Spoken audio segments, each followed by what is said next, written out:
오늘 토트넘에게는 좋지 않은 소식이 전해졌습니다. 그들의 핵심 수비수인 미키 반데벤이 다리 부상으로 일시적으로 경기에 출전하지 못하게 되었습니다. 이는 지난 시즌에 토트넘이 겪었던 상황과 유사하게 펼쳐지고 있는 것 같습니다. 당시 팀은 시즌 초반 무패 행진을 이어가다가 부상으로 인해 연속 패배를 맛봤습니다. 이번 시즌에도 토트넘은 비슷한 상황에 직면해 있으며 첼시와의 첫 패배가 다가올 어려움의 시작을 알리고 있습니다. 반데벤의 상황에 대해 함께 살펴보겠습니다.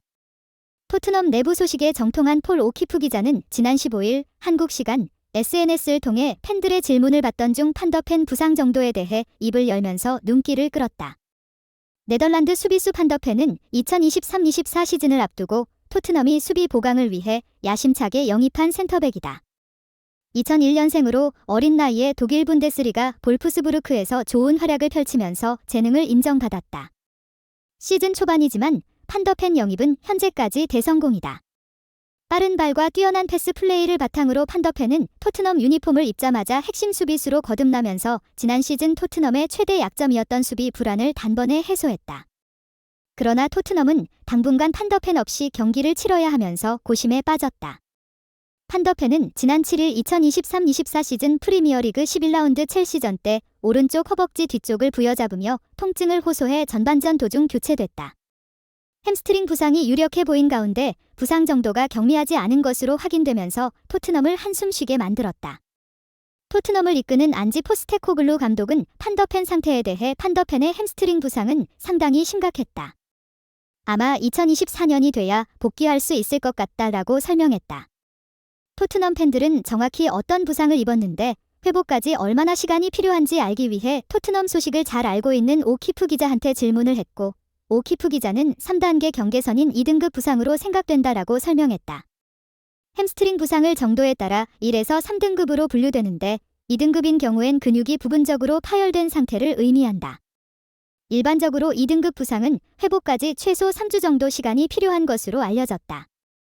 3등급은 근육이 완전히 파열된 상태가 가장 심각한 수준이기에 선수 개개인마다 다르지만 회복에만 약 8주 정도 소요되는 것으로 알려졌다.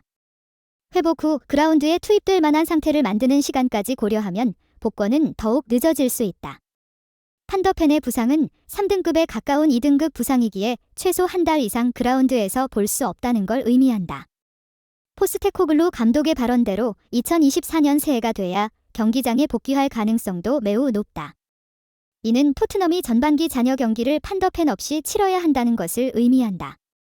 토트넘은 리그 12라운드 울버햄프턴 원더러스 원정 경기에서 판더펜과 첼시전 때 퇴장을 당해 징계를 받은 크리스티안 로메로의 부재를 이겨내지 못하고 후반 추가 시간에 내리 2실점을 하면서 1대2로 역전패했다. 첼시전에서 다이렉트 퇴장을 받은 로메로는 앞으로 리그 2경기만 더 결장하면 다시 그라운드에 나설 수 있지만 판더펜 없이 홀로 토트넘 수비진을 이끌어야 하는 상황에 처하게 됐다. 한편 판더펜이 당분간 전력에서 이탈한 가운데 그의 공백을 메꿀 수비수는 잉글랜드 센터백 에릭 다이어가 될 전망이다. 지난 시즌까지 토트넘 주전이었던 다이어는 경기 중 실수가 잦아 팬들의 신임을 잃어 올 시즌 계속 벤치만 지키다가 첼시전 때 교체로 들어오면서 시즌 첫 출장에 성공했다. 이날 토트넘이 로메로와 데스티니 우도기 2명이 퇴장당한 가운데 다이어는 예상외로 좋은 모습을 보이면서 호평을 받았다. 오프사이드로 취소되긴 했지만 멋진 슈팅으로 득점까지 성공했다. 다만 선발로 나선 울버햄프턴전 때는 경기 막판에 리드를 지키지 못하고 2골을 내주면서 비난을 피하지 못했다. 토트넘은 향후 판더펜이 빠져있는 동안 다이어의 경기력을 확인한 뒤 1월 겨울 이적 시장 때 수비수 보강을 진행할지 결정할 것으로 예상됐다. 토트넘 하스퍼는 그들의 매력적인 축구 스타일로 유명하며 이번 시즌 프리미어 리그에서 가장 놀라운 팀으로 떠올랐습니다.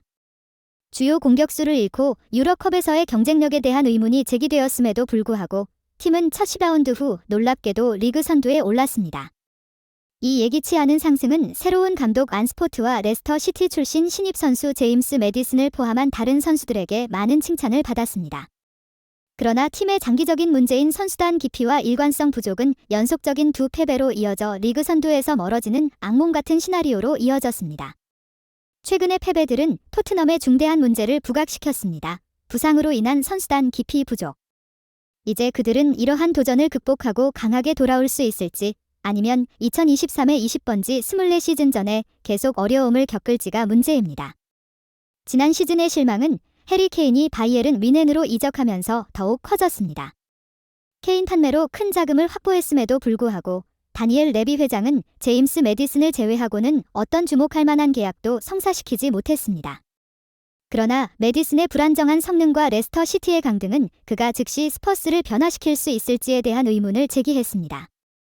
안스포트 감독은 그의 첫 시즌 동안 밝은 빛이 되었습니다. 그는 강력한 공격 스타일을 도입하고 선수들 간의 강한 연결을 구축했습니다. 그의 노력으로 큰 스타 없이도 결단력 있고 단합된 팀이 탄생했습니다. 결과가 항상 인상적이지는 않았지만 토트넘의 정신은 그들이 도전에 맞서 싸우고 인상적인 무패 행진을 만들어냈습니다. 매디슨과 손흥민의 조합은 중요해지며 많은 결정적인 골을 가져왔습니다. 그러나 그들의 허니문 기간은 첼시에게 4대1로 크게 패한 것으로 끝났습니다. 이 패배는 중요한 선수들인 마리슨과 미키 반데 벤의 레드카드와 부상으로 표시되었습니다. 이 패배는 토트넘의 약점을 드러내고 그들이 이러한 예상치 못한 상황에 대해 어떻게 준비했는지에 대한 의문을 제기했습니다.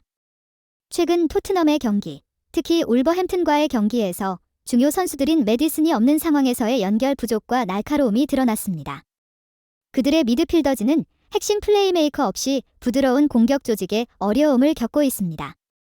이러한 문제와 선수단의 깊이 부족은 스퍼스가 챔피언십 우승과 상위 4위 안에 드는 것에 큰 도전이 되고 있습니다. 안스포트 감독은 부상 선수들을 대체할 인물을 찾고 경쟁력 있는 팀을 유지하기 위한 어려운 임무를 맡고 있습니다.